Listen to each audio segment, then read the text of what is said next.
સુરત નવી સિવિલ હોસ્પિટલમાં તબીબો દર્દી પર ધ્યાન ન આપતા હોવાના આક્ષેપ સાથે મૃતક દર્દીના પરિવારજનોએ હોબાળો મચાવ્યો હતો.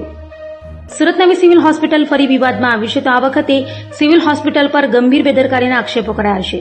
નવી સિવિલ હોસ્પિટલમાં દાખલ દર્દી ક્રિષ્ના સિસાડનું મોત નીપજતા પરિવારજનો દ્વારા હોસ્પિટલના ડોક્ટરો અને સ્ટાફ સામે આક્ષેપો કરાયા છે અને દર્દીની તબિયત ખરાબ હોવા છતાં તબીબો દ્વારા ધ્યાન આપવામાં ન આવતું હોય જેને લઈ દર્દીનું મોત નીપજ્યું હોવાના આક્ષેપો કરી ઘટનાનો વિડીયો પણ બનાવાયો હતો અને વારંવાર તબીબોને જાણ કરાઈ હોવા છતાં દર્દીને યોગ્ય સારવાર ન આપી હોવાના આક્ષેપો કરાયા હતા.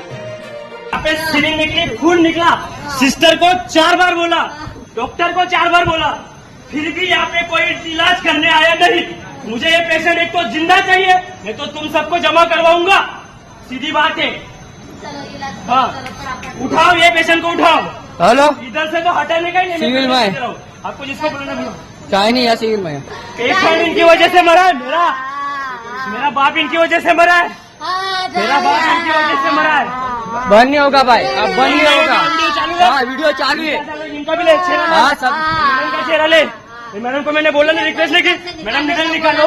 मैडम क्या हो रहा है मैडम देखो. से बोला था इसका ये आदमी को बोलता हूँ ना, तो ये आदमी क्या बोलता है, मुझे ये पेशेंट देखना है.